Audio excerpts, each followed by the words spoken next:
The podcast you're about to hear was made with Anchor. Make your own podcast for free at anchor.fm. Can you really fake confidence until you find it for real? Hi, everyone. Welcome to Business Mindset Mastery. My name's Heather Gray, and I'm a mindset and performance coach over at ChooseToHaveItAll.com. And today we're digging into the concept of fake it till you make it.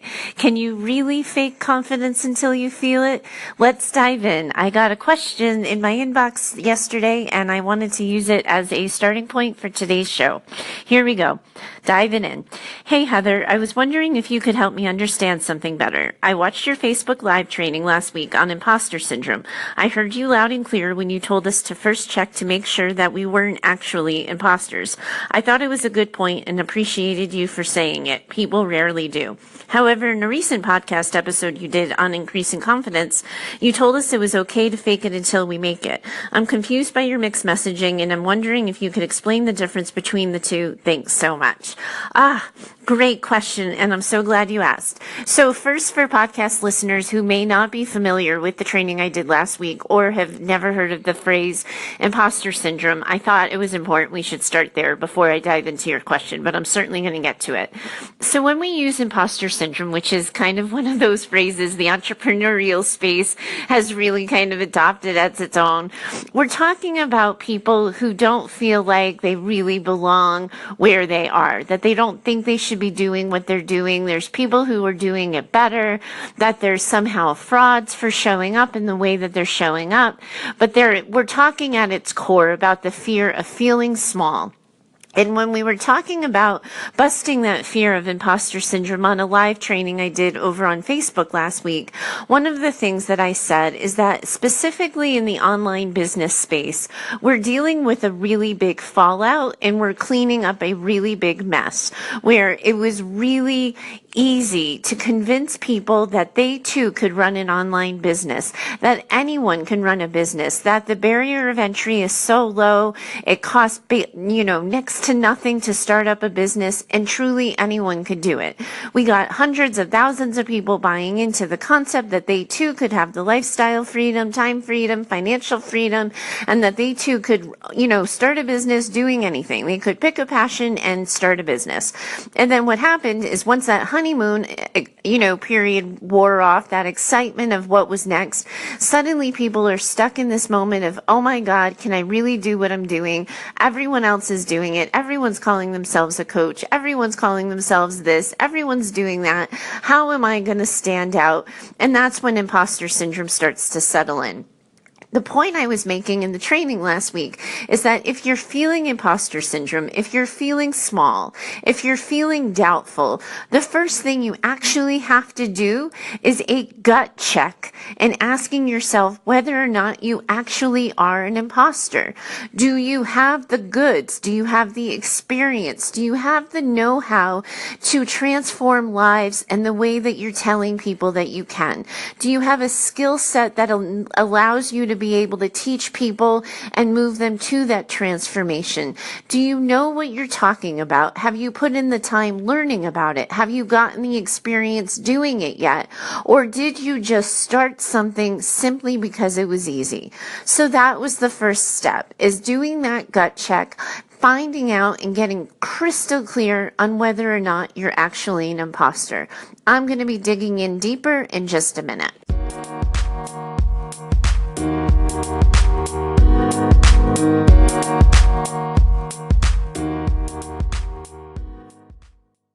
So here's the thing. The online space is incredibly noisy, and people are going to question themselves when they're standing up in a crowd, and they should question themselves. And that's why I wanted people to do that gut check, to really look at the amount of time, energy, experience they have to do what they're doing. Because when you show up to sell something, when you try to run a business, you are putting yourself out there, and you're going to be judged. You're going to be questioned, and you're going to be standing out in a crowd.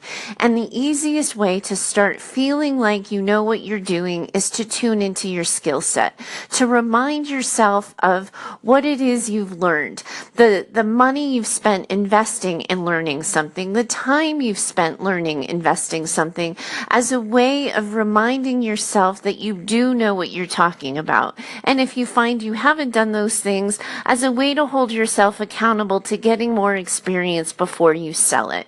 That's the first step to arguing back to that hater in your head and that imposter syndrome that the entrepreneurial space loves to, chat about.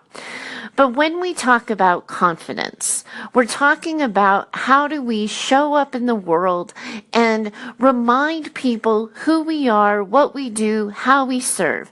How do we get honest and clear about what we think, to say what we mean and mean what we say, to just live bravely, dare greatly, and really show up for ourselves in our lives and in our businesses. And there's a lot of tools and a lot of strategies for doing that.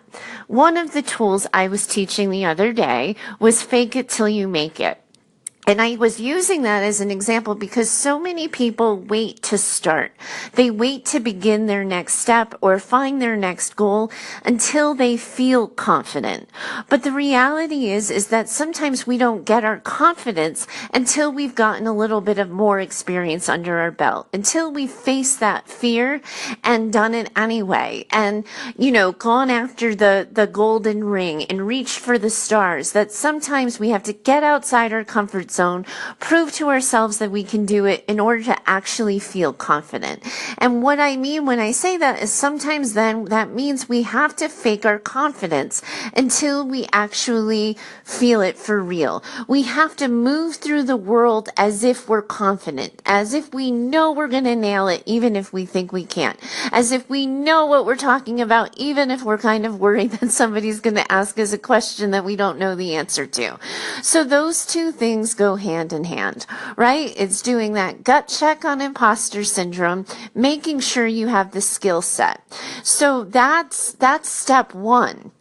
If you are doing that gut check and you're like, yep, I've gone to school, or yes, I took a couple of courses, or yes, I've gone through the school of life several times, I know what I'm talking about. And we're not talking about relationship coaches out there, for example, who go through one breakup and then think that they can teach the whole world on how to date again and survive breakups. But like honest to goodness, real, showing up for yourself, showing up for your life. If you've done that and you've put in the time and you've done the work, then the next step is to show up and go and do it. So if you've done that gut check and the answer to, am I an imposter, is no, and you know you can move forward, then the next step is fake it till you make it.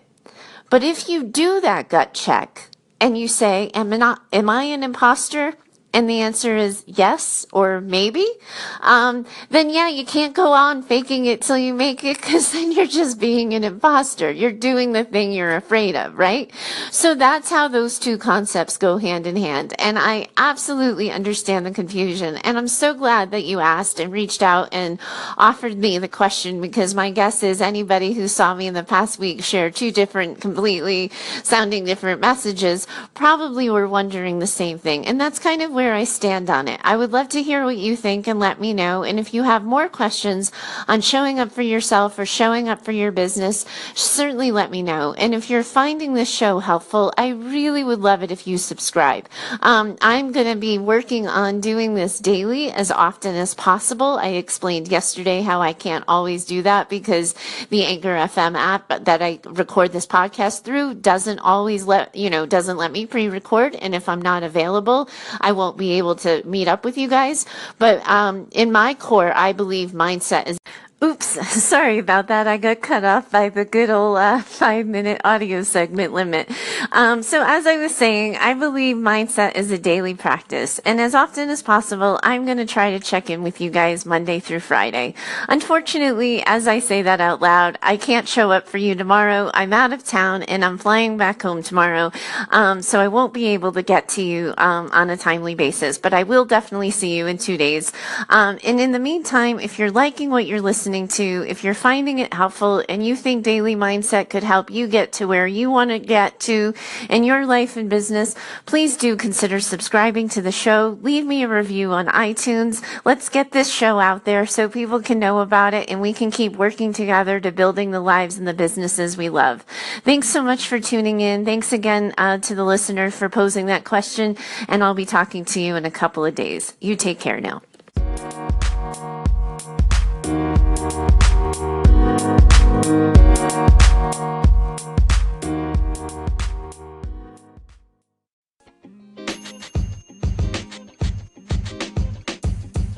The podcast you just heard was recorded with Anchor. If you want to make your own, download the Android or iOS app completely free from anchor.fm/podcast. That's anchor.fm/podcast.